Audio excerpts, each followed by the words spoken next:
Halo teman-teman, perkenalkan nama aku Kenzi Muhammad Azri dan di video kali ini aku akan menjelaskan tentang bagaimana sih cara kita mengkomunikasikan pembelajaran agar pembelajaran menjadi hal yang menyenangkan.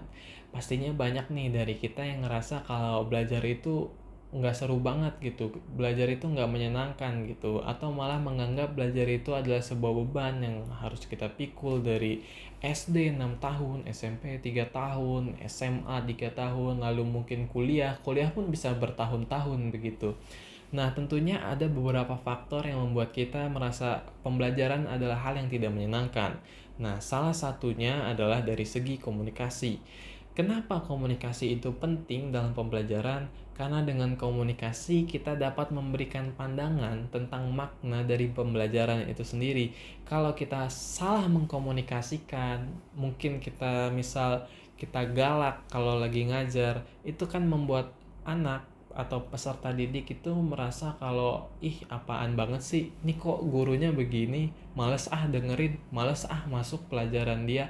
Itu kan komunikasiannya salah gitu.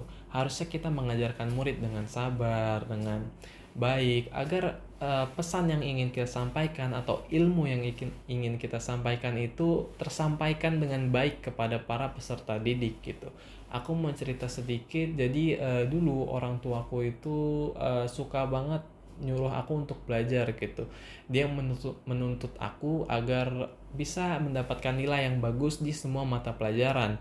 Jujur aku merasa ditekan banget pada saat itu aku, dan akhirnya aku menjadi benci sama yang namanya belajar gitu. Jadi dulu aku dibeliin buku latihan soal yang cukup tebal, itu tebal banget bukunya. Tapi jujur aku mengerjakannya itu sambil lihat kunci jawaban. Aku nggak pernah ngitung pas di MTK, nggak pernah baca soal pas di bahasa Indonesia, nggak pernah baca soal juga pas di ilmu pengetahuan alam. Karena aku udah semalas itu untuk belajar gitu. Aku cuma lihat kunci jawaban, silang. Lihat kunci jawaban, silang. Lihat kunci jawaban, silang. Cuma aku salahin di beberapa nomor supaya orang tua aku nggak curiga. Karena aku udah semalas itu untuk belajar gitu. Untungnya alhamdulillah ketika ujian nasional SD itu aku mendapatkan nilai yang cukup memuaskan. Nah, tentunya pasti kita nggak mau dong hal seperti ini terjadi. Makanya di video kali ini aku akan memberikan tips atau pandangan tentang bagaimana sih cara kita mengkomunikasikan pembelajaran agar pembelajaran itu menjadi hal yang menyenangkan gitu, bukan hal yang menakutkan gitu. Selanjutnya adalah masalah anak dalam pembelajaran. Yang pertama adalah alasan anak malas belajar. Nah, biasanya anak ini malas belajar itu karena tidak termotivasi gitu. Nah, disinilah peran orang tua untuk memotivasi anaknya, tentunya dengan kata-kata yang bijak, agar anak itu tidak merasa belajar itu sesuatu yang menyeramkan begitu. Kemudian ada faktor yang menghambat anak belajar. Yang pertama mungkin merasa kalau belajar itu tidak penting gitu. Nah, ini juga salah satu peran orang tua atau juga tenaga pengajar agar membuat anak itu merasa belajar itu penting gitu. Bagaimana caranya? Tentunya kita harus menyampaikan pembelajaran itu dengan baik, tidak dengan marah-marah atau mungkin yang biasa terkenal guru killer atau dosen killer. Nah, yang killer-killer ini nih yang membuat orang itu kayak merasa belajar nih nggak penting, males nih dengerin pembelajarannya gitu. Karena udah males duluan gitu, gurunya masuk kayak udah males duluan, udah pengen pulang duluan gitu rasanya. Dan yang terakhir itu ada lingkungan.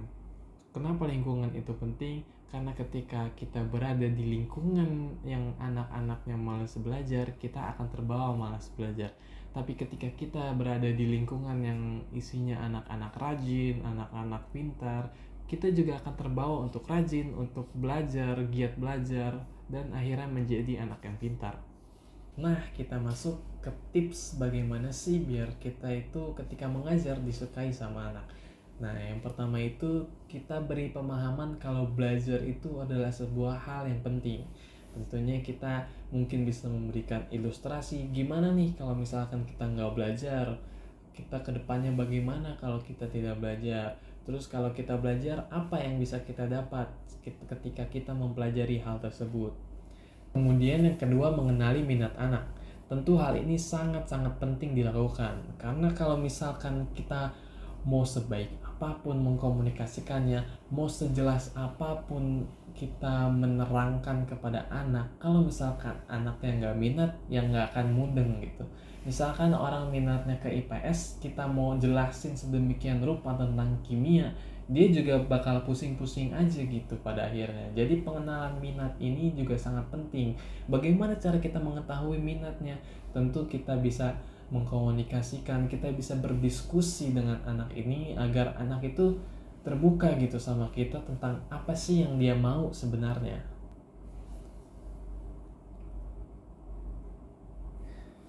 Kemudian kita harus menentukan porsi belajar. Jangan anak itu disuruh belajar dari bangun tidur sampai tidur lagi itu isinya belajar terus. Yang ada anak malah pusing gitu. Kalau robot itu udah overheat.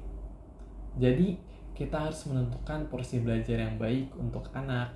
Mungkin kan kita tahu mungkin di sekolah itu anak sudah belajar cukup banyak. Mungkin ada yang sekolahnya full day dari pagi, dari jam 7 pagi sampai jam 4 sore. Ketika kita pulang ke rumah disuruh belajar lagi kan kita pasti bete gitu kan. Makanya kita harus tahu porsi belajar yang baik untuk anak. Selanjutnya adalah bagaimana cara agar pembelajaran menjadi menyenangkan. Yang pertama adalah kita harus memahami generation gap. Salah satu contohnya adalah zaman dulu orang menghabiskan 20 menit untuk menghemat 20.000. Sedangkan zaman sekarang orang menghabiskan 20.000 untuk menghemat 20 menit. Ini menunjukkan bahwa banyak hal-hal yang dilakukan di zaman dulu tetapi sudah tidak relevan di dunia sekarang ini, di zaman sekarang ini. Sama halnya ketika di dunia pembelajaran. Mungkin zaman dulu terkenal keras gitu mendidiknya. Guru pada bawa rotan, pada bawa penggaris kayu yang panjang. Tapi ketika diterapkan di zaman sekarang, murid mana mau masuk ke sekolah gitu. Kalau misalkan gurunya baru mau masuk kelas, guru udah pegang rotan. Baru mau masuk kelas, guru udah megang penggaris panjang banget. Bagaimana untuk mengatasi hal ini? Kita coba untuk mengikuti perkembangan zaman. Apa sih yang sedang digemari oleh murid-murid zaman sekarang? Mungkin misal dari bermain media sosial atau bermain games online. Ketika kita mencoba untuk mengikuti generasi sekarang, murid itu merasa terkoneksi gitu. Mereka merasa kalau kita itu seumuran gitu, walaupun mungkin gap umurnya jauh. Tapi kalau kita bisa mengikuti perkembangan murid sekarang, kita bisa membuat pembelajaran itu menjadi lebih relevan dengan hal-hal yang ada di zaman sekarang ini. Dan yang terakhir adalah bagaimana sih agar anak itu tidak malas belajar. Kita harus mengetahui bahwa anak itu banyak sekali faktornya malas belajar seperti yang sudah disebutkan tadi. Maka dari itu kita harus lebih aware terhadap anak kita. Kita harus lebih memperhatikan anak kita. Misal anak kita mendapatkan nilai yang bagus, kita langsung puji dia atau kita beri dia hadiah. Tapi sebaliknya ketika anak kita mendapatkan nilai yang kurang baik, kita memberikan motivasi kepada dia, bukan dimarah-marahin gitu. Misalkan rapotnya ada yang merah, malah dimarah-marahin, kamu sih nggak belajar apa segala macam. Anak itu akhirnya merasa kalau misalkan saya belajar dan ternyata hasilnya gagal, saya bakal tetap dimarahin gitu. Jadi percuma buat apa saya belajar, akhirnya dia jadi anak yang malas belajar. Terakhir adalah dampak dari komunikasi yang kurang baik dalam pembelajaran. Yang pertama, anak menjadi malas belajar. Kemudian yang kedua adalah anak menganggap belajar itu adalah sebuah beban yang sangat-sangat menyusahkan hidup. Padahal belajar itu adalah sebuah hal yang sangat penting agar kita memiliki masa depan yang baik. Dan yang terakhir, anak menjadi mogok sekolah. Nah, hal ini yang paling berbahaya. Ketika anak sudah mogok sekolah, dia benar-benar sudah menolak semua ilmu yang akan disampaikan. Jadi, kita harus mengkomunikasikan dengan baik agar anak kita jangan sampai mogok sekolah.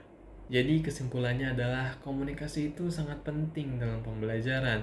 Kalau misalkan kita mengajari dengan cara marah-marah atau mungkin kasar sama murid, anak itu jadi males untuk belajar gitu, untuk datang ke kelas kita, bahkan hanya sekedar datang dan main HP pun udah males gitu kalau misalkan guru atau dosennya tuh marah-marah gitu. Artinya apa? Komunikasi itu penting banget gitu. Kita harus mengajarnya secara pelan-pelan agar murid itu bisa mendapatkan ilmunya, bukan cuma mendapatkan omelannya begitu. Jadi belajarlah untuk mengkomunikasikan pembelajaran ini dengan baik sesuai dengan beberapa tips yang tadi sudah saya kasih. Semoga video ini bermanfaat. Bye bye.